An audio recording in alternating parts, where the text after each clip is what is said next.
Hola, buenas, soy David Alcolea y vamos a ver en este video tutorial y siguientes cómo confeccionar como un frontend para poder consumir la API que hemos visto cómo se confeccionaba en videotutoriales anteriores. Tenemos una API realizada con PHP nativo para realizar el mantenimiento de una tabla de reservas de restaurante. Esta API, recordad, pues nos entrega siempre un status HTTP y un información en formato JSON. Si tenemos que enviar datos a la API, también los enviamos en JSON, por tanto trabajamos con formato JSON. Y ahora es una API que está completamente desconectada de cualquier frontend, por tanto podríamos utilizarla en cualquier tipo de frontend, sea un frontend HTML o no sea un frontend HTML, pero en este video tutorial vamos a confeccionar un frontend HTML para poder utilizar la API. Este frontend ya lo tengo preconfeccionado, no lo vamos a confeccionar realmente. El documento HTML ya está confeccionado, no lo vamos a hacer desde cero. Lo encontraréis en la documentación del video tutorial, en recursos del video tutorial, encontraréis un zip con el documento HTML, el CSS que se necesita. Y en esencia, este es nuestro documento. Es un documento muy sencillo, todo ocurre en la misma página, no hay menú barra de navegación, simplemente es un documento que tenemos una sección izquierda en el cual mostraremos todas las reservas que tengamos en la base de datos, en nuestra tabla de reservas. Cada una de estas reservas mostraremos únicamente la información básica para poder leer e identificar y un botoncito, un botón de ver, en el cual cuando el usuario pulse sobre este botón, pues trasladaremos los datos de la reserva, o mejor dicho, más que trasladar, realizaremos la consulta de detalle de esta reserva para confeccionar, para que todos los datos aparezcan en este formulario que tenemos en la sección derecha. En esta sección izquierda, recordad que nuestra API, cuando la confeccionamos, le añadimos en uno de los últimos videotutoriales una mejora consistente en aceptar filtros de búsqueda.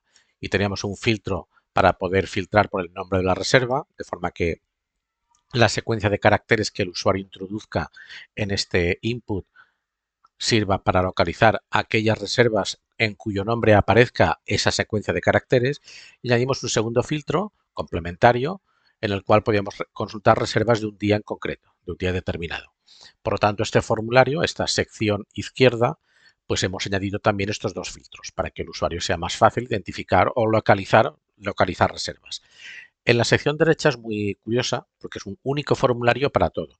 No suele ser lo más habitual, y lo sé por mi experiencia en desarrollar aplicaciones para entornos complejos, que lo habitual es tener un formulario únicamente para el alta, exclusivamente para el alta, y luego quizás en una pantalla diferente, un formulario distinto, aunque sea muy parecido a este, para realizar la consulta de detalle y la modificación y la baja. La modificación y la baja casi siempre comparten el formulario. Pero en este caso, también por ahorro de trabajo y para que todo quede un poquito más compacto, vamos a utilizar el mismo formulario para alta, modificación y baja de reserva.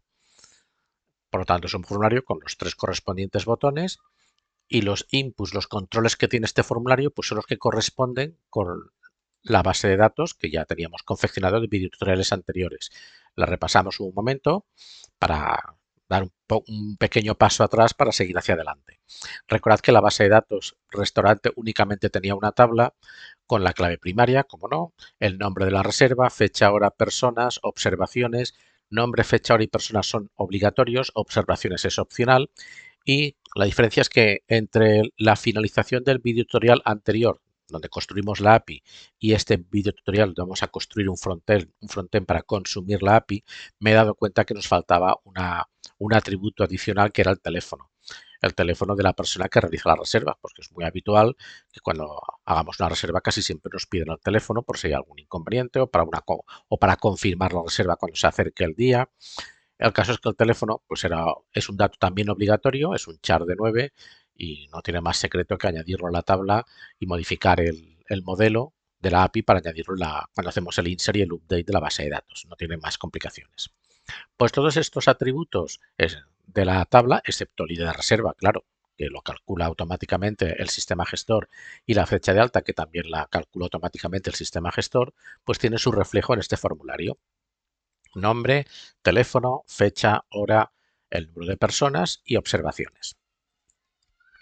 El frontend que hemos desarrollado, aunque ya os he comentado que lo encontraréis en recursos, pues no está de más que le echemos un vistazo somero pues hemos incorporado, bueno, he incorporado para hacerlo, no es vistoso, ya lo habéis visto que no es nada vistoso, pero bueno, para hacerlo un poquito más, que no sea tan simple, pues he utilizado una fuente que es la fuente de Google Fonts, una fuente Montserrat, que a mí me gusta especialmente bastante moderna.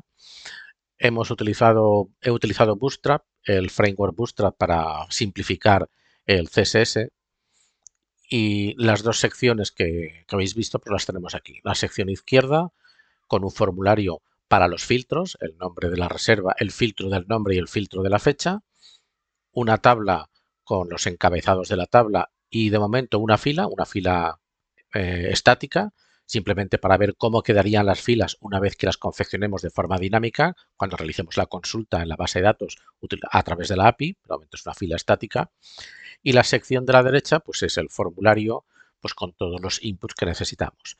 Tenemos un input de tipo hidden. ¿Por qué? Porque este input de tipo hidden para cuando tengamos que cuando realicemos la consulta de una reserva, traslademos los datos al formulario y tengamos que hacer una modificación o baja de la misma, necesitaremos saber el ID de la reserva, porque recordad que la baja y la modificación se suelen hacer por la clave primaria. Por tanto, guardamos el ID de la reserva en un input de tipo hidden. También la podemos guardar en el Session Storage de JavaScript, es otra opción, pero bueno, he preferido que sea un input de tipo hidden para tenerlo todo en el formulario. El correspondiente input para el nombre de la reserva. Fijaos que estoy utilizando los atributos, las propiedades de validación de HTML. Es muy importante porque aunque nuestra API valida todos los datos, como buena API que es, no se va a creer nada de lo que llegue de un frontend y va a validar todos los datos. Ya hicimos esto en su día en el controlador. No obstante, si también conseguimos que los datos se validen en el navegador antes de enviarlos al backend, si sabemos que una petición ya va a ser errónea porque los datos obligatorios están sin informar, ¿para qué vamos a hacer una petición al backend, a nuestra API, para que la API nos devuelva el error? Pues directamente los detectamos ya directamente en el formulario. ¿Cómo los detectamos? Pues bueno, para simplificar también utilizando el sistema de HTML5 del navegador, las navegaciones que tiene el HTML5 para los formularios. Por tanto, cada input pues tiene su correspondiente validación. Nombre de la reserva es obligatorio a la propiedad require. El teléfono es obligatorio y obligatoriamente tiene que tener min length, una longitud mínima de 9 y una longitud máxima de 9, o sea, 9 dígitos sí o sí. Fijaos que el input es de tipo tel para facilitar la usabilidad. El siguiente input es el de fecha, pues es un input de tipo date, obligatorio. Eh, el siguiente es la hora, pues un input de tipo time, también obligatorio. El número de personas, pues es un input de tipo numérico, obligatorio, mínimo una persona y hay una validación adicional que es un máximo de 30 personas.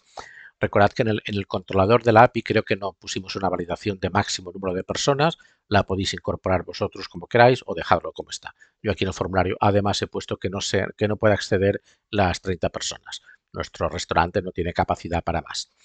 Y el observaciones es un texaria, obviamente, para poder introducir un poco más de información. No hay ningún, ninguna obligatoriedad de informar las observaciones, por tanto no tiene ningún atributo require. Fijaos también que cada input tiene un atributo ID para que podamos luego localizarlos, estos inputs con JavaScript y recuperar su valor. La idea es que con JavaScript, cuando pulsemos el botón de alta, que es lo primero que vamos a hacer en este video tutorial, vamos a hacer el alta de una reserva. Cuando pulsemos el botón de alta, se va a ejecutar una función JavaScript. Esta función va a recuperar los datos del formulario, por eso es fácilmente identificables con su atributo ID. Recordad que los atributos ID son únicos, deberían ser únicos. Y esta función JavaScript se va a encargar de enviarlos, de montar la petición a nuestra API. Y por supuesto recoger la respuesta de la API. Aquí tenemos los tres botoncitos, en principio de tipo Submit, para alta reserva, modificación reserva y baja reserva. Y vamos a ello. Vamos a empezar esta operativa con el alta de reserva. Bueno, para realizar el alta de reserva tenemos ahora mismo un pequeño problema. Y es que los botones de tipo Submit por defecto llevan asociado un envío del formulario al servidor. Fijaos que los tres botones están dentro de la etiqueta form. Si vamos al formulario y informamos cualquier cosa, no importa, pulso alta Fijaos como estas son las validaciones de HTML5 gracias a las propiedades que hemos colocado en cada etiqueta input, pues en este caso la obligatoriedad de informar la hora, bueno, vamos a informar la hora, vamos a informar el número de personas, pulsamos a alta reserva y fijaos lo que va a pasar. En cuanto pulso alta reserva, fijaos aquí arriba que estoy enviando una opción de alta. ¿Por qué estoy enviando aquí un parámetro alta? Porque si miramos el formulario, la etiqueta form no tiene ningún atributo method. Recordad que el atributo method de la etiqueta form nos dice si el envío va a ser por post o por get. Si no tenemos ningún atributo method, por defecto se entiende que se va a utilizar el método get. ¿Por qué solo vemos el parámetro de alta, que corresponde al botón, y no vemos el de los inputs? Porque fijaos que ningún input tiene el atributo name. Si tuviera los inputs el atributo name, pues veríamos en la URL pues el input, el parámetro nombre, el parámetro fecha, el resto de parámetros. Pero como no tiene atributo name porque no lo necesitamos, porque la idea con este frontend es realizar una petición al servidor de forma asíncrona, es decir, utilizando Ajax, utilizando peticiones asíncronas, vamos a utilizar la librería fetch de JavaScript. Por lo tanto, no se envían estos parámetros porque no está el atributo name. El único input que tiene el atributo name, fijaos que es el de alta. Son los botones name alta, name modificación, name baja.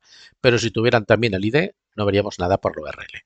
Pero el caso es que se está enviando el formulario al servidor, sin ningún dato, pero se está enviando al servidor. No queremos que se envíe al servidor, pero esto es lo que tiene el botón de submit. Por lo tanto, si queremos asociarle una función a este botón, cuando se pulse el botón que se ejecute una función JavaScript, no puede ser en principio de tipo submit, sino que tiene que ser de tipo button. Fijaos ahora lo que va a pasar. Vamos a refrescar. Vale, vamos a refrescar bien, vamos a quitar esta basurilla de la URL. Vamos a pulsar un nombre de reserva. Voy a pulsar alta reserva. Y fijaos que pulso alta reserva, no se está enviando el formulario al servidor. Lo sabemos porque en el caso anterior se enviaba al servidor y la respuesta del servidor cuando el envío es síncrono es cargar otra vez toda la página y al cargar otra vez toda la página perdemos los datos del formulario. Fijaos que ahora he pulsado alta reserva, no se está enviando nada al servidor porque el formulario aparece tal cual, no estamos limpiando el formulario, aparecen los datos que vayamos informando se mantienen, pero fijaos otro detalle curioso y es una pena, pero hemos perdido las validaciones. Las validaciones que teníamos con HTML5 de obligatoriedad de los diferentes inputs las hemos perdido y esto es así porque los botones, los inputs de tipo button o los buttons de tipo button no activan las validaciones del navegador. Por lo tanto, en principio las perdemos. Ya veremos luego cómo volverlas a recuperar. Pero en principio vamos a hacer el alta y luego ya haremos esta pequeña mejora de volver a recuperar esas validaciones. Bueno, pues cuando un botón o un input de tipo button o cuando un input o un botón es de tipo button, pues necesitamos una función JavaScript. Necesitamos un evento, tenemos que asociar un evento a este botón para que se ejecute una función JavaScript.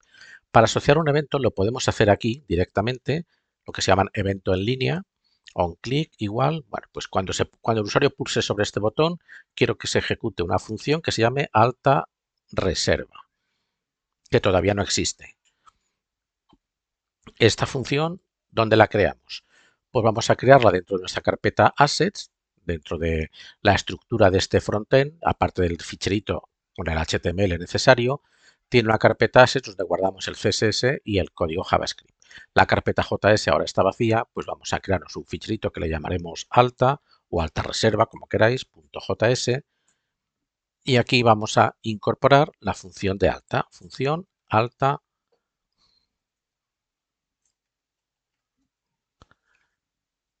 reserva. Y para comprobar que todo funcione bien, vamos a hacer que esta función de momento nos envíe un saludo para comprobar que efectivamente se ejecuta cuando pulsemos el botón. Lo que vamos a hacer, ya podéis imaginároslo, es vamos a necesitar una función para el alta, para la modificación, para la baja, para la consulta. Pues en vez de crear todas las funciones, en vez de crearlas en un único fichero JS, que lo podríamos hacer sin problemas, lo que voy a hacer es crear un ficherito JS para cada una de las funciones. Sí es cierto que tendremos varios ficheros JavaScript, pero aunque parezca que en principio el tener muchos ficheros va en detrimento de la usabilidad del código, es todo lo contrario. Es mejor tener varios ficheros con una única función que no tener un único fichero con todas las funciones y con más código. Por lo tanto, aquí vamos a crearnos un ficherito para cada función. Por lo tanto, este fichero alta únicamente tendrá la función de alta reserva. ¿Cómo lo incorporamos? Al ser un fichero externo, pues obviamente hay que incorporarlo en el documento principal y yo soy de las personas que le gusta incorporar el JavaScript antes de cerrar el body. Aquí ponemos la etiqueta script. La etiqueta script que ya veis es la de Bootstrap para que la página sea lo máximo de responsive posible, aunque ya os digo que no lo es y no me preocupa que no lo sea porque no es el objetivo de este vídeo tutorial. Bueno, pues aquí vamos a acceder a nuestra carpeta Assets, a nuestra carpeta JS y vamos a incorporar el fichero de alta. Y en principio ahora ya lo podemos probar. Si refrescamos la página y pulsamos al botón de alta, deberíamos ver este window.alert con el saludo que nos confirma que efectivamente la función se está ejecutando. Vale. Y esto es una opción para poder activar este botón, para poder asociar una función a un evento del botón. El evento obviamente es el onClick. Esto se llama eventos en línea, muy utilizados en la mayoría de frameworks de JavaScript, los que conozco yo, al menos React y Angular, pues utilizan eventos en línea, pero como no estamos utilizando un framework, vamos a trabajar con JavaScript nativo, se recomienda que los eventos en línea, a ser posible, no se utilicen. Es como el CSS, que no se recomienda que hagamos esto. Si queremos añadir un estilo CSS, recordad que tenemos el atributo style y aquí dentro pues podemos añadir lo que quisiéramos. Pues color, tal, cualquier propiedad CSS.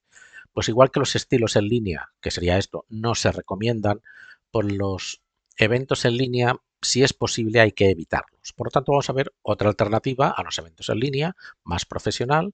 Esto lo voy a quitar, simplemente ha servido para introducir esta función de alta y vamos a activar lo que se llama un listener para este botón. Este botón tiene un atributo que se llama name. Podría tener un ID sin problemas. Podríamos añadirle un ID para poderlo localizar. Pero ya que no tiene el ID y tiene un atributo name, podemos utilizar el atributo name para poderlo localizar. ¿Dónde creamos el evento? Bueno, pues el evento para activar el botón de alta lo podríamos crear aquí. Dentro del fichero de alta, aquí arriba, lo voy a hacer, aunque luego lo voy a mover de sitio. Vamos a crear aquí evento, activar el evento para el botón de alta. Y aquí podemos hacer lo siguiente. Ir al documento, localizar con Query Selector una etiqueta input, que no es input, es button, que tenga el atributo name igual a alta. Esto tiene que estar entre comillas, si no, no va a funcionar. Fijaos que es un selector CSS, que son los que utiliza Query Selector, pues la etiqueta button que tenga un atributo name con el valor alta. Y aquí, ¿qué queremos hacer? Pues queremos añadir un listener. Un listener es como un escuchador, es un evento, una función que está atenta a lo que ocurre concretamente en este botón. ¿Y qué es lo que ocurre en este botón? Bueno, con un botón o cualquier elemento HTML puede ocurrir cualquier cosa, pero lo que queremos detectar concretamente es el clic. Cuando el usuario hace clic en este botón, queremos detectar el evento clic. Cuando se produzca el clic, queremos ejecutar una función que se llama alta reserva, que es la que tenemos aquí abajo. Por tanto, los listeners no son más que escuchadores que están pendientes de cualquier evento que se produzca, en este caso, en este botón. Y el evento es el clic. Si ahora lo probamos, refrescamos de nuevo la página y pulsamos al botón de alta reserva, pues vemos que sigue funcionando. Pues esta es más profesional, esta forma de hacerlo, utilizando listeners. Tal como lo tenemos ahora, lo podemos dejar aquí. Pues cada ficherito, el de alta tendrá el listener que active el botón de alta, el de modificación el correspondiente botón de modificación y el de baja el de baja. Pero a mí me gusta hacerlo de otra forma y es crear un segundo fichero dentro de la carpeta JS, que lo voy a hacer, que lo voy a llamar inicio.js. ¿Y qué hace este fichero inicio.js? Lo voy a poner aquí en mayúsculas. Aquí pondríamos acciones a realizar cuando se cargue la página. Cuando se carga la página por primera vez, ¿qué es lo que queremos realizar? Las acciones que queremos realizar solo una vez cuando se carga la página. Pues aquí, una de las acciones pues sería esta de aquí. Activar el evento para el botón del alta. ¿Por qué? Lo ponemos en inicio, porque este botón, el botón de alta, al igual que el resto de botones, son elementos estáticos. Es decir, son elementos que ya están en la página. Uy, he abierto aquí. No son elementos dinámicos. Es decir, fijaos que las filas de esta tabla que corresponden a cada una de las reservas serán elementos dinámicos. De entrada no habrá ninguna. Recordad que esta es una fila estática que tarde o temprano la quitaremos en cuanto hagamos la consulta, pero todas las filas serán elementos dinámicos y cada fila tendrá un botoncito. Claro, en el fichero inicio no podemos activar los listeners de estos botones porque todavía no existen. Hasta que no se haga la consulta no van a existir. Pero estos botones son estáticos, siempre existen. En cuanto se carga la página ya están. Por tanto, como son elementos estáticos, yo prefiero activar los listeners en este fichero inicio. Por lo tanto, esto que hemos puesto, el listener que hemos puesto en el fichero de alta, voy a acabar de... Lo vamos a poner aquí, en el fichero inicio. Ahora tenemos dos ficheritos, pues habrá que incorporar este ficherito al fichero principal. Y ojo, el orden es importante, ¿eh? Hay que incorporarlo aquí, a continuación del script donde incorporamos la función de alta. Assets, JS, inicio. ¿Por qué?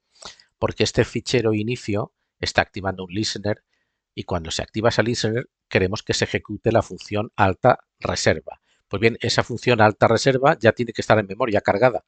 Por lo tanto, primero tiene que cargarse la función alta reserva en memoria y luego cuando se active el listener, para que cuando se active el listener podamos ejecutarla.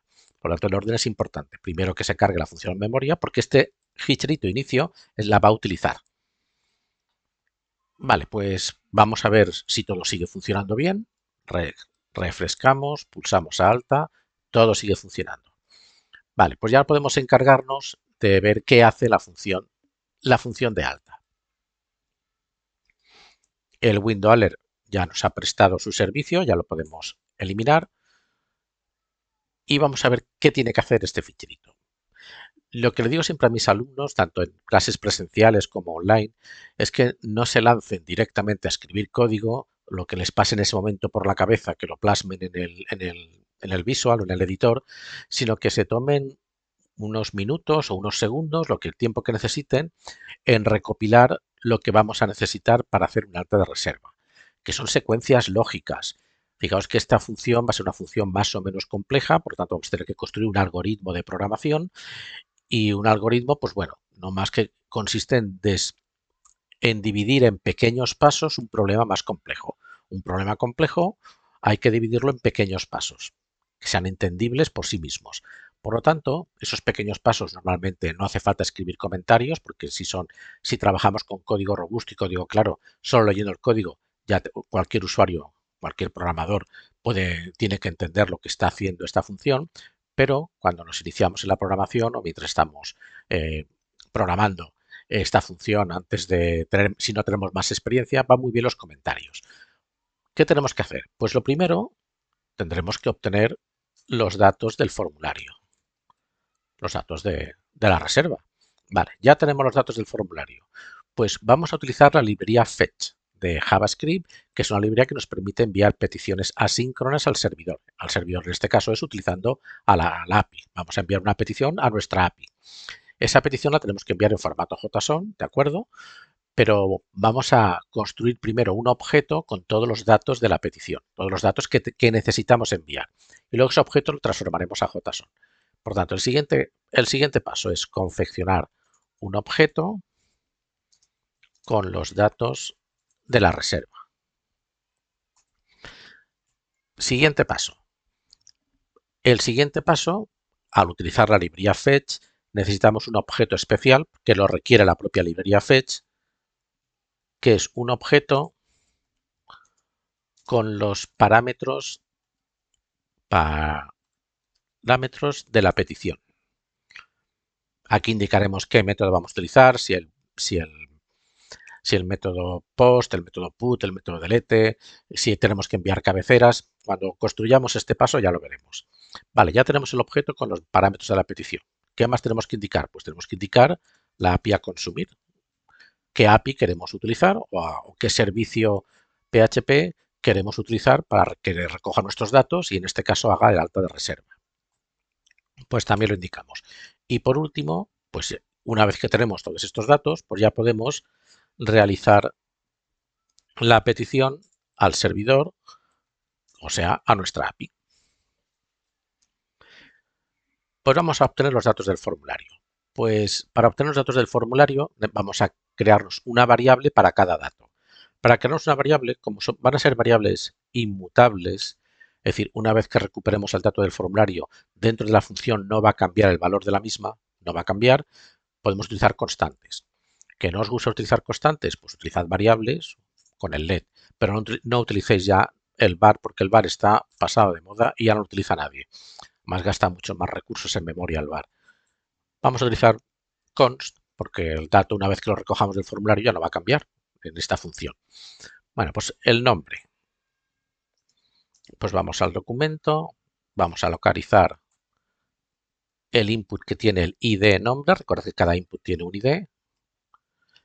Una vez que lo tenemos localizado, ¿qué queremos hacer? Pues recuperar su valor, consultar su atributo value y ya que estamos, perdón,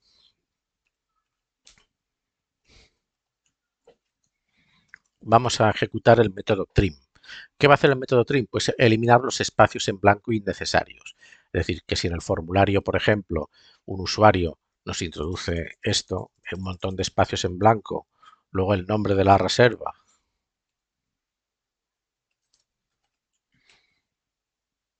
y luego otro montón de espacios en blanco, bueno, que la verdad es que para que un usuario haga esto, pues bueno, tiene que obrar de mala fe, pero bueno, nunca sabemos. Pues para quitar estos espacios en blanco innecesarios al principio y al final, pues podemos utilizar el trim y así saneamos el dato. Esto es opcional, ¿eh? Lo podéis utilizar o no, pero mi recomendación es que lo hagáis. Bueno, pues con esto recuperamos el nombre, pero tenemos más datos que recuperar. Tenemos que recuperar el teléfono, la fecha, la hora, el número de personas y las observaciones. Pues vamos a ello. Aquí recuperamos la fecha. Aquí recuperamos la hora. Aquí recuperamos fecha, hora, el teléfono. Aquí recuperamos el número de personas.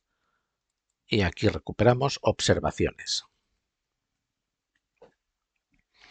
Vale, el número de personas no haría falta el trim porque en teoría es un valor numérico. En teoría es un valor numérico. Recordad que en los inputs no existen los valores numéricos. Aunque este sea un input de tipo number, realmente para HTML todos son textos. O sea, lo que vamos a recuperar aquí con JavaScript todos son textos, aunque sea un número. Pero bueno, al principio no se necesitaría el punto trim. Lo podemos poner sin problemas. Bueno, pues ya tenemos todos los datos.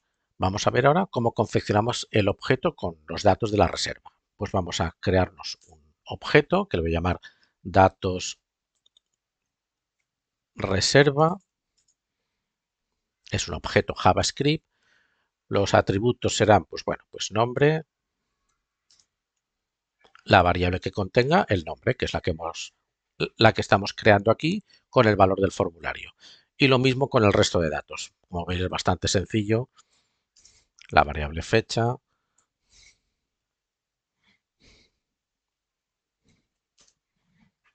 la variable hora,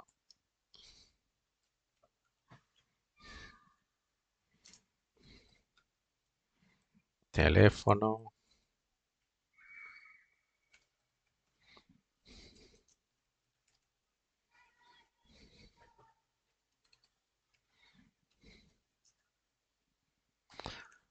vale, nombre, fecha, hora, teléfono, personas, observaciones.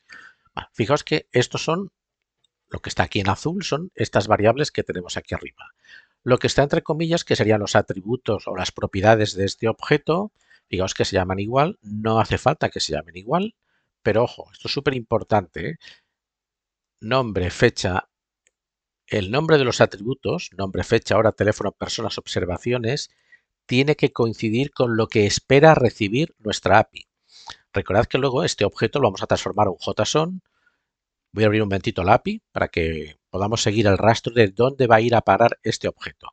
Este objeto, en el siguiente paso, lo vamos a transformar a JSON. Recordad que la API la tengo aquí para que vayamos, vamos a abrir, esta es nuestra API. Digamos que la API va a recibir un JSON. Aquí estamos convirtiendo este JSON que recibe la API a un array asociativo. Y fijaos que el array asociativo, con este array asociativo, ¿qué estamos haciendo? Estamos haciendo dos cosas. Por una parte, validar los datos. Recordad que teníamos una función de validar datos que recoge este array asociativo. El extra convierte las claves asociativas en variables y fijaos con qué variables estamos utilizando. Estamos trabajando con las variables nombre, fecha, hora, teléfono, personas, observaciones. Claro, esas variables se han construido a partir de las claves asociativas del array. Pero es que además en el modelo, si abrimos el modelo, reservas model, vamos a ir a la función de alta, al método de alta. Fijaos que esas mismas variables son las que estamos utilizando, nombre, fecha, hora, personas, observaciones y teléfono, son las que estamos informando para las que estamos utilizando para informar los parámetros del bind. Cuando hacemos el bind de los datos para hacer el insert, estas son el nombre de las variables que estamos utilizando. Estas variables se obtienen a partir de las claves asociativas del array y las claves asociativas del array se obtienen a partir del JSON que recibe el controlador de nuestra API. Por lo tanto, estas que además, por cierto, coinciden con el nombre de las columnas de la tabla. Por lo tanto, esto que pongamos aquí, estos atributos, tienen que coincidir con lo que espera recibir la API, que quede claro. Bueno, ya tenemos el objeto con los datos de la reserva. El siguiente paso es confeccionar el objeto con los parámetros de la petición. Pues vamos a construirnos un objeto que lo voy a llamar parámetros. Es otro objeto JavaScript que por una parte tendrá el método que queremos utilizar. Pues el método va a ser el post. Recordad que el alta siempre utiliza el método post. Tenemos que enviar datos. Pues sí, los datos, ¿cómo los enviamos? Pues dentro de una propiedad que se llama body. La n sobra. Pues en body tenemos que enviar los datos reserva, que es este objeto que hemos creado antes, el que tenemos aquí. Pero ojo, datos reserva es un objeto JavaScript. Un objeto JavaScript que si lo enviamos tal cual, no, pues PHP no lo va a entender. Tenemos que convertirlo a JSON. Recordad que nuestra API recibe los datos en formato JSON y nos envía los datos en formato JSON. Para convertirlo a JSON utilizamos una función JavaScript que se llama JSON Stringify. Nos va a convertir este objeto a JSON. Aquí. Vale, tenemos que informarle a nuestra API, que está mal escrito, Stringify, Stringify, ahora sí que está bien escrito. Tenemos que informar a nuestra API que va a recibir datos en formato JSON. ¿Cómo lo hacemos? Pues le enviamos una cabecera utilizando una propiedad headers, que es siempre un objeto porque podemos enviar más de una cabecera, por lo tanto aquí enviamos un objeto con todas las cabeceras y concretamente la cabecera que queremos enviar es una que se llama content type y el valor es application barra JSON o JSON. Lo he escrito bien, content type va con la T en mayúsculas y application con dos P's, JSON. Pues esta cabecera le va a decir a PHP, a nuestra API, que va a recibir un datos en formato JSON. Vale, pues ya tenemos el objeto con los parámetros de la petición. ¿Qué nos falta? La API a consumir. Bueno, pues la API también en una constante. Pues aquí dependerá de dónde tengáis la API. Yo la tengo ahora mismo, como estoy utilizando Cham, el servidor Apache con el paquete Cham, por supuesto la tengo en la carpeta htdocs para que se pueda ejecutar. Pues la tengo en http localhost o localhost 80 si queréis, es el puerto que utiliza por defecto Cham. Si estáis utilizando Mac, seguramente será el 8080, pero en el caso de que sea el 80, al menos en Windows no hace falta no hace falta poner el puerto 80. La tengo en una carpeta que se llama restaurante. Dentro del restaurante la tengo en una carpeta que se llama API y dentro de esa carpeta el fichero que actúa como controlador os remito a los videotutoriales anteriores, que es el reservas.php. Pues ya tenemos todo. Pues vamos a realizar la petición al servidor. La petición al servidor utilizamos la librería fetch. Podríamos utilizar la librería fetch, que es una librería que ya viene con JavaScript, no tenemos que hacer ninguna importación, no tenemos que importar nada. Podemos utilizar la instrucción, la librería nativa de JavaScript XML HTTP request sin problemas. Podemos utilizar ya librerías externas que sí que hay que importar. Una de ellas es la librería de jQuery. Podemos utilizar Axios, pero no quiero importar librerías externas. Vamos a conformarnos con el fetch, que es una muy buena función para realizar peticiones asíncronas al servidor. Bueno, ¿cómo funciona la función fetch? Bueno, pues tiene dos parámetros. El primer parámetro es qué API queremos utilizar, o sea, dónde queremos enviar los datos. Pues a esta API. El segundo parámetro son los parámetros de la petición, que los tenemos en este objeto. Aquí en este objeto, recordad, indicamos el método, los datos ya en formato JSON e enviamos unas cabeceras para indicar que vamos a enviar un JSON. Vale. Este fetch es lo que se llama una promesa, es decir, es una petición asíncrona. ¿Qué quiere decir asíncrona? Pues que si, por ejemplo, voy a poner aquí código a ejecutar después del fetch. Y voy a poner aquí un console.log. Y observa lo que voy a escribir aquí. Me ejecuto antes que finalice el fetch. De momento lo voy a dejar así. Ahora está a medias. Una petición asíncrona quiere decir, esto digo que está a medias porque no lo podemos probar todavía. Habrá que probarlo en un par de minutos.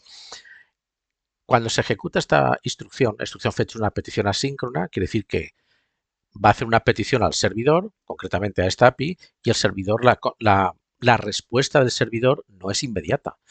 No es inmediata, pues bueno, pues es un alta, pues igual lleva más tiempo, lleva menos, depende del tráfico que haya en la red o depende de lo saturado que esté el servidor de peticiones, pues tardará más, tardará menos, pero en ningún caso va a ser inmediata. Tarde o mucho, tarde poco, quiere decir, el hecho de que sea asíncrona implica que el código que pongamos a continuación de esta instrucción tenemos que tener claro que este código no va a esperar a que acabe la instrucción fetch, sino que se va a ejecutar antes de que finalice la instrucción fetch.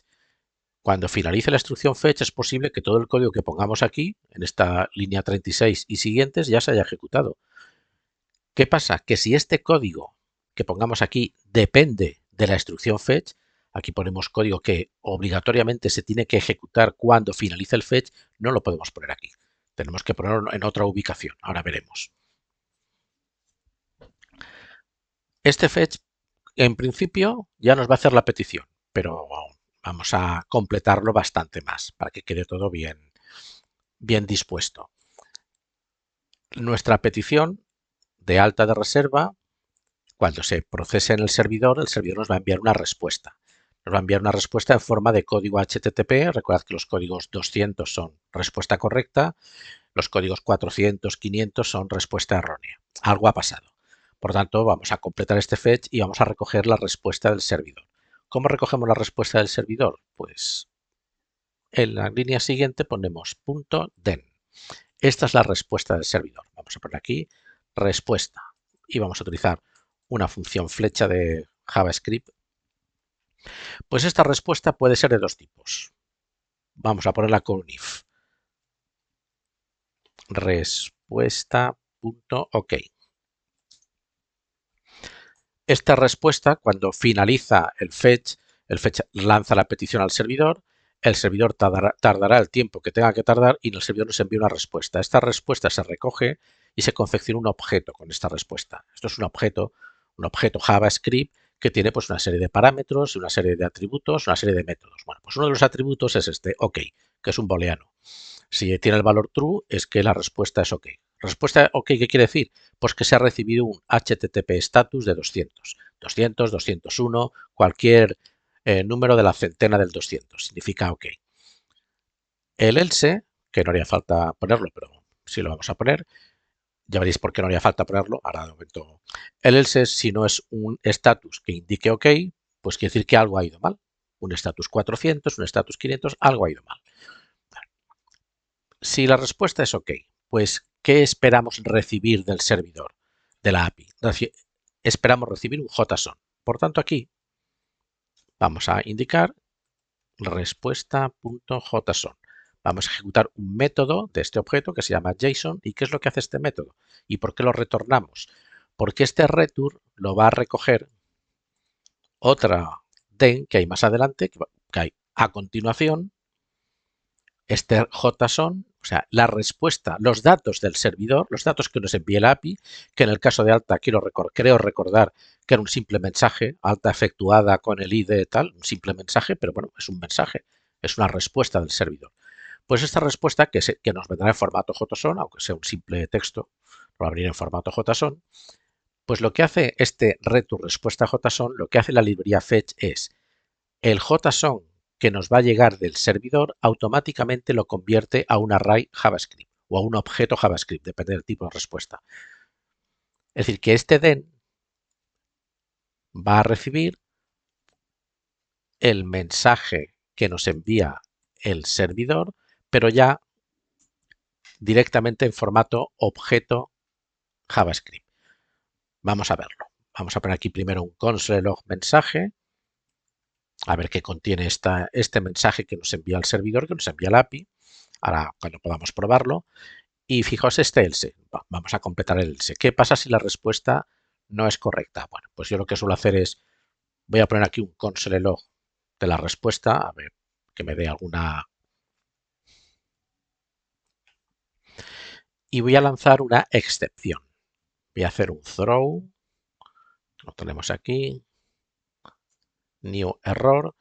¿Y qué lanzamos aquí como error? Bueno, pues podríamos lanzar un mensaje genérico del tipo algo ha ido mal, ¿vale? Pues muy bien, pero luego si este mensaje lo ve el usuario, pues no sabrá muy bien qué ha pasado. O bien, para ser un poquito más específicos, vamos a aprovechar este objeto respuesta. Este objeto respuesta tiene un atributo que se llama status text. Y este status text nos indica en formato texto qué es lo que ha ido mal. ¿Por qué ha ido mal? A veces serán, imaginad que enviamos la petición al servidor y no hemos informado, por ejemplo, la fecha.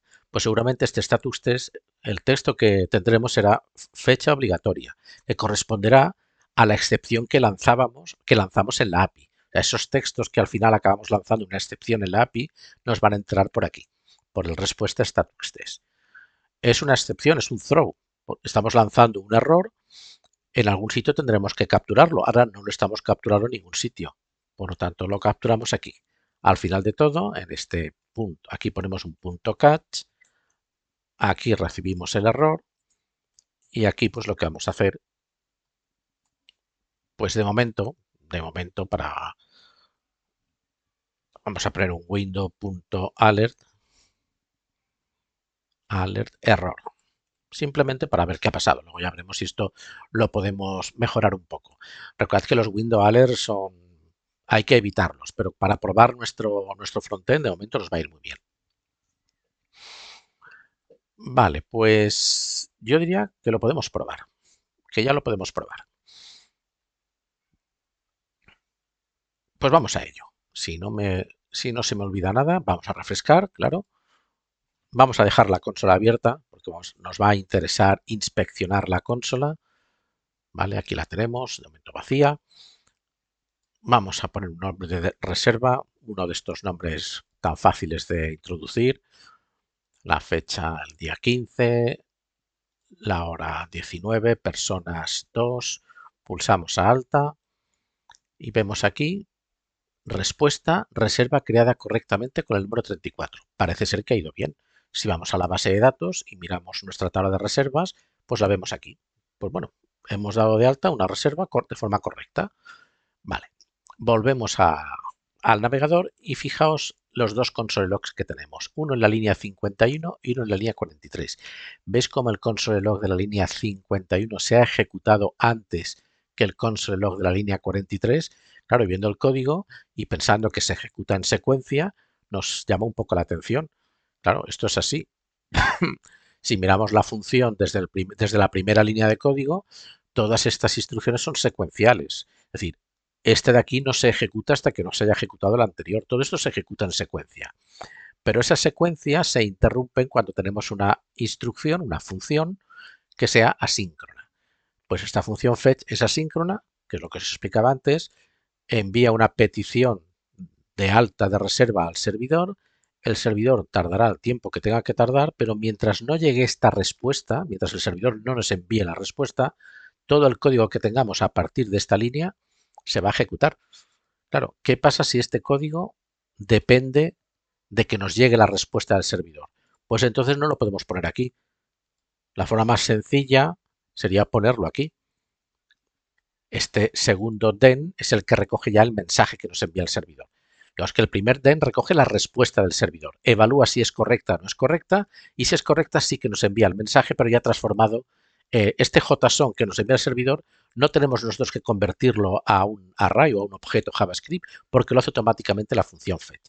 Aquí ya nos llega un array o un objeto.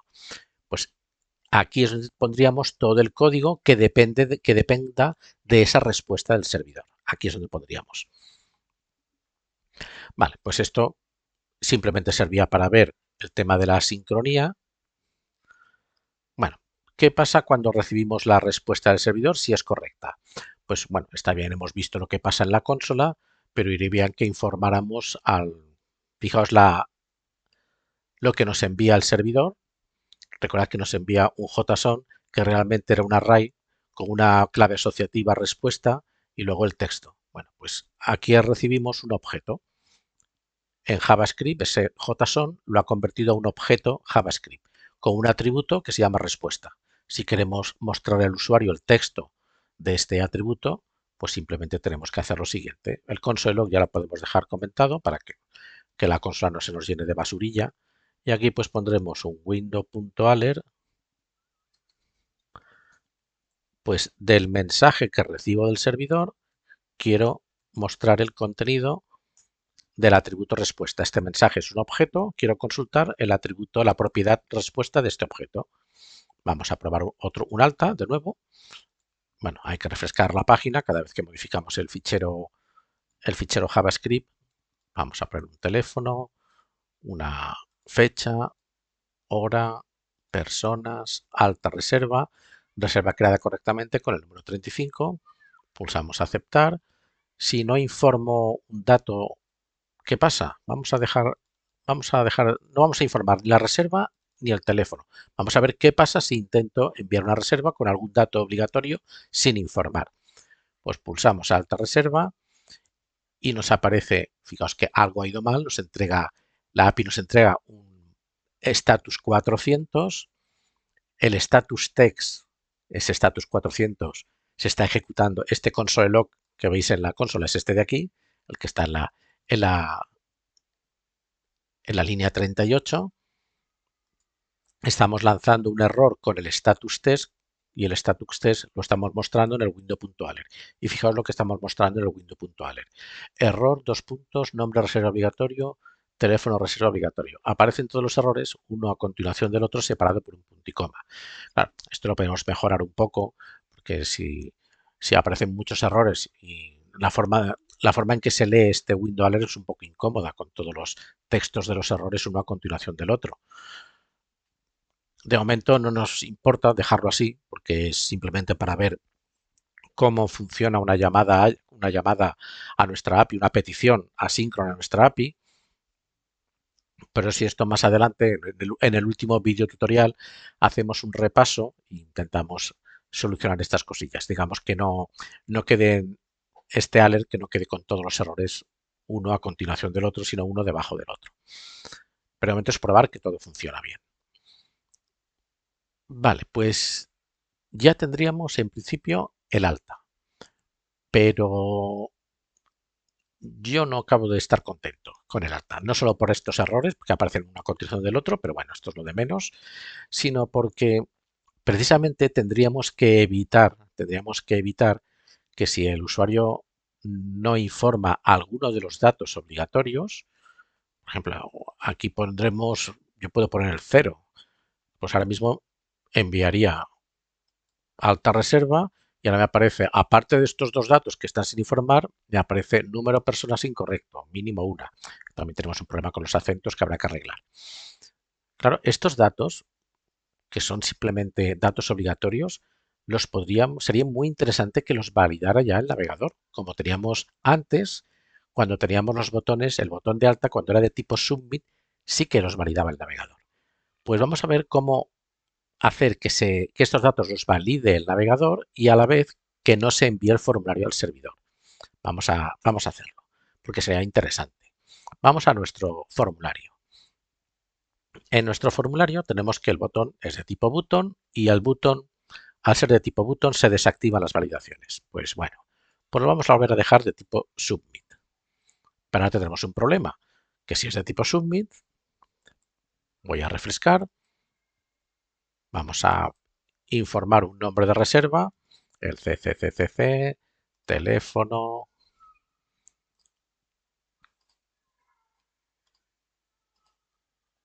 personas 2, alta reserva, reserva creada correctamente con el número 36. Bueno, parece que todo ha ido bien, pero fijaos cómo se ha vuelto a cargar la página. Fijaos que al ser un de tipo submit se ha hecho un envío, se ha ejecutado la función de alta reserva, es lo que queremos, eso por esa parte bien, pero se ha hecho un envío del formulario del servidor y se ha vuelto a refrescar la página. No queremos que se refresque la página. Si queremos que cuando se realice un alta el formulario quede limpio, que ahora no queda limpio, bueno, menos antes, cuando teníamos todavía el botón con tipo button, ya haremos nosotros algo, pero esto no queremos que se haga. Fijaos también que tenemos otro problema. Si yo impulso aquí alta reserva, fijaos que se está ejecutando la función de alta reserva. Como no he informado absolutamente ningún valor, me aparecen todos los errores, pero cuando pulso aceptar, como se carga la página, no me aparecen los errores del navegador, la que tampoco nos acaba de convencer. Bueno, ¿cómo hacemos? Pues vamos a mantener el submit para que se activen los errores, pero vamos a desactivar el envío al servidor. Vamos a hacer que cuando se pulse este botón no se envíe el formulario al servidor. Ya sabemos que se está ejecutando la función porque lo hemos visto. Falta desactivar que se envíe al servidor. ¿Cómo lo hacemos? Pues de la siguiente forma. Vamos a la función inicio, que es donde estamos activando el evento click, y en vez de detectar el evento clic sobre el botón, vamos a detectar otro evento distinto que es el evento submit. Y el evento submit siempre está asociado a la etiqueta form. Vale, fijaos que la etiqueta form tiene un ID que se llama form reservas, lo voy a copiar para no equivocarme al escribirlo, y me voy al fichero de inicio y en vez de detectar cuando se pulsa sobre el botón de alta, vamos a quitar este button name alta, vamos a detectar cuando submit, cuando se realiza el submit del formulario. Al ser un botón de tipo submit, el evento submit está asociado al formulario. Quiero detectar cuándo se hace el submit del formulario. La función que quiero ejecutar, pues de momento sigue siendo alta reserva. Vamos a la función de alta reserva porque hay que hacer algo más. Vale. La función alta reserva, cuando dejadme que vuelva de nuevo a inicio. Cada vez que se produce un evento, que se activa un evento, el evento onClick, el evento submit, el evento mouse over, cualquier tipo de evento, cada vez que se produce un evento, automáticamente se crea un objeto. Ese objeto se crea de forma automática. Nosotros no tenemos control sobre si queremos que se cree ese objeto o no, pero va muy bien que se cree ese objeto. Y ese objeto tiene muchísima información sobre el evento que se ha producido, en este caso el submit. Bueno, pues este objeto, si lo queremos utilizar, porque queremos acceder a este objeto para hacer algo con él, tenemos que recuperarlo en la función asociada al evento. La función alta reserva está asociada al evento submit. Pues en la función de alta, si queremos utilizar ese objeto, lo vamos a recibir automáticamente aquí. Aquí lo voy a capturar con se suele capturar con el nombre de E o el nombre de EV o el nombre de event, porque es un objeto que se llama objeto event. Fijaos que aquí no estoy enviando ningún parámetro. Aquí estoy ejecutando la función sin enviar ningún parámetro. Normalmente sabemos que si una función recibe un parámetro, cuando llamemos a la función hay que enviar un parámetro. Aquí no estamos enviando ningún parámetro. Automáticamente ese objeto está disponible. No hace falta enviarlo de forma expresa, simplemente tenemos que decir si lo queremos utilizar para algo o no. Hasta ahora no lo necesitábamos, pero si ahora sí que lo necesitamos, lo tenemos que capturar aquí. ¿Y para qué lo necesitamos? Porque este objeto tiene un método que se llama prevent default. ¿Y qué hace este método prevent default? Pues es que su propio nombre lo indica. Prevenir el comportamiento por defecto del evento submit. El comportamiento por defecto del evento submit es enviar el formulario al servidor. Si ejecutamos este método de este objeto event, que es de este objeto submit, estamos desactivando ese comportamiento por defecto. Lo vamos a poner aquí como comentado. Esto es desactivar el envío al servidor del formulario. Y vamos a probarlo. Vamos a refrescar bien, quitando la basurilla de la URL. Vamos a pulsar sobre alta reserva. Uy, qué bien. Se está detectando. Tengo activas, parece ser que vuelvo a tener activas las validaciones del navegador. Vamos a informar el teléfono. No voy a informar la fecha, voy a informar la hora, voy a informar el número de personas en vez de... Voy a poner 0, voy a pulsar a alta reserva, tenemos completa este campo, es verdad, completa este campo, voy a pulsar a alta, el valor debe ser, veis que están todas las validaciones del navegador, están activas otra vez, vale.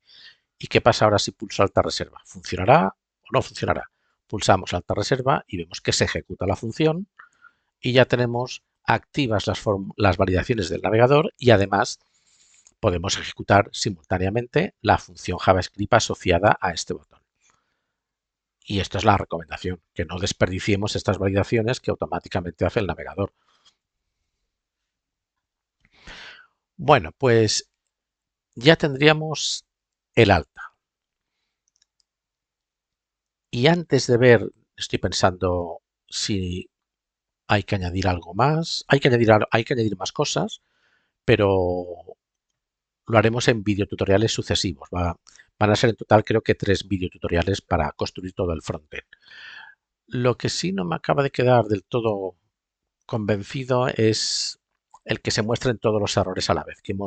Os he comentado que lo íbamos a solucionar posteriormente, pero como sé que se me va a olvidar, lo que vamos a hacer es, claro, ahora para hacer que se muestren los errores, si queremos en algún momento, ahora tenemos las validaciones del navegador activas, si queremos desactivarlas, porque bueno, es que quiero probar cómo me llegan los mensajes de error de la API. Si queremos desactivarlas es muy sencillo. Simplemente vais al documento HTML y en la etiqueta form del formulario aquí, perdón, le ponéis no validate. Es una propiedad de la etiqueta form. No validate quiere decir que le estáis indicando al navegador que no haga estas validaciones. Require, min, max, min length, que omita todas las validaciones. Fijaos que ahora sí, bueno, hay que refrescar, claro. Si pulso alta reserva, no se ha realizado ninguna validación y de nuevo tengo la respuesta del servidor, que afortunadamente en el servidor sí que se están realizando. Vamos a ver que aparezcan en un alert. De momento vamos a mantener el alert en todo el ejercicio, pero que aparezcan unas debajo de otras. Y así pues vemos un poquito una de las alternativas de cómo hacerlo. Bueno, pues en el catch vamos al fichero de alta. Vamos a quitar este alert que tenemos en el catch y vamos a hacer lo siguiente.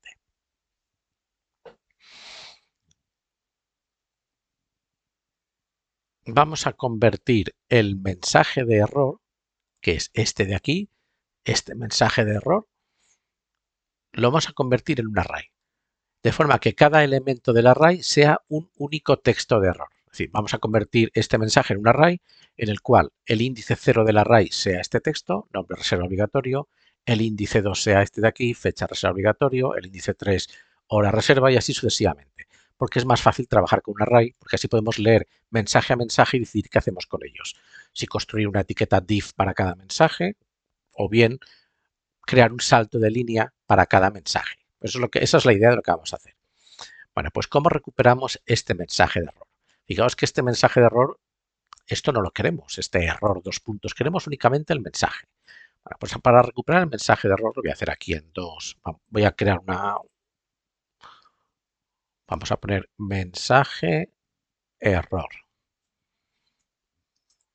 Pues de este objeto error, recordad que este objeto es un objeto de tipo error, lo estamos throw new error, aquí nos va a llegar un objeto de tipo error, pues de este objeto voy a consultar un atributo que tiene que se llama message. Y esto es una constante, por lo tanto me falta esto de aquí. Error.message, pues simplemente lo que estoy haciendo aquí es recuperar este texto de aquí. Vale, ya tengo el texto. Pues ahora lo que vamos a hacer es convertirlo a array. Vamos a crearnos otra constante. Si pongo comentarios irá mejor. Esto es extraer el texto del error. El siguiente paso sería confeccionar un array de errores a partir del texto del error. Pues me creo aquí una variable, bueno, una constante que le llamaré array errores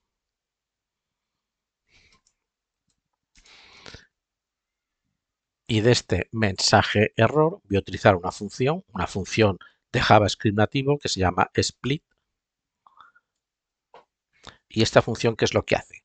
Pues esta función split va a inspeccionar el texto que tengamos en esta variable y cuando encuentre el delimitador que pongamos en el parámetro de la función, que en este caso es un punto y coma, es un punto y coma porque lo vemos aquí que están separados por punto y coma. Cuando encuentre un punto y coma lo que va a hacer es el primer fragmento de texto hasta el primer punto y coma será el índice 0 del array. El segundo fragmento de texto hasta el siguiente punto y coma será el índice 1 y así sucesivamente. Vale, pues una vez que tengamos este array, pues lo que vamos a hacer es recorrerlo y para cada mensaje de error le vamos a añadir un salto de línea. Me voy a crear aquí una variable, esto sí que tiene que ser una variable, no puede ser una constante porque se va a ir modificando, que le voy a llamar pues mensaje error, pues errores en general. La voy a inicializar con abrir, cerrar comillas y ahora vamos a recorrer este array de errores. Nos iría muy bien el bucle for off, va perfecto. De este array de errores, en cada iteración voy a obtener cada uno de los textos de error que los voy a dejar en esta variable. Le he llamado ER porque como esta se llama error, no quiero llamarle error para que no tengamos problemas y no haya confusiones. Y ahora lo que vamos a hacer es en esta variable errores vamos a utilizar más igual y los template string o la interpolación de valores. El error que tengamos en ese momento en la iteración y un salto de línea. El salto de línea dentro de un window.alert es el carácter de escape n. N es de new line. No es el BR. El BR es la etiqueta BR de salto de línea HTML, pero dentro de un window alert las etiquetas HTML se verán como tales. O sea, no se verán como etiquetas HTML, se verá el texto de la etiqueta. Si aquí pongo un BR, veríamos nombre obligatorio BR, literalmente escrito BR. Por lo tanto, este es el salto de línea para un alert. Y entonces, una vez que se complete el bucle, pues ahora sí que ya podemos utilizar el window.alert y aquí ponemos errores. Y vamos a probarlo. Cerramos refrescamos, pulsamos alta reserva, a ver qué me falla.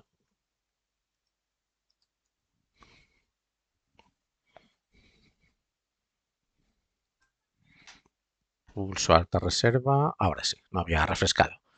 Y aquí tenemos pues nombre reserva, fecha, hora, teléfono reserva.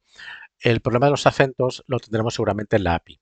Cuando estamos configurando el JSON de respuesta, es que me estoy dando cuenta ahora que seguramente no habremos puesto que ese JSON lo entregue con el formato de caracteres con el charset UTF-8 y por eso nos entrega los acentos aparecen como signos raros. Ahora después, como tendremos que tocar en algún momento la API, ya veréis por qué, lo solucionaremos. Vale, pues ya tenemos el alta. Creo que ahora sí, ya tenemos el alta. Y antes de seguir, antes de seguir con la modificación y la consulta a la baja, vamos a hablar de un problema en el siguiente video tutorial, pero ya os lo adelanto ahora mismo. Un problema que si estáis siguiendo este video tutorial y estáis haciendo, pues bueno, esta operativa de alta más o menos simultáneamente a como la estoy haciendo yo, es es posible que aquí tengáis una serie de errores de tipo CORS. Depende de cómo estéis realizando este ejercicio, tendréis unos errores de tipo CORS, el tan temido error CORS. Bueno, pues en el siguiente video tutorial vamos a dedicarlo exclusivamente, vamos a ver cómo se soluciona el error CORS y aprovechamos y hacemos la consulta también. Pero vamos a ver cómo solucionar de una vez por todas el famoso error CORS. Os explicaré qué es el error CORS y cómo se soluciona, para que si alguna vez os aparece no tengáis ninguna duda de cómo funcionan las peticiones asíncronas y cómo solucionar este tipo de errores. Pues en este video tutorial lo dejamos aquí y nos vemos en el siguiente con el error CORS.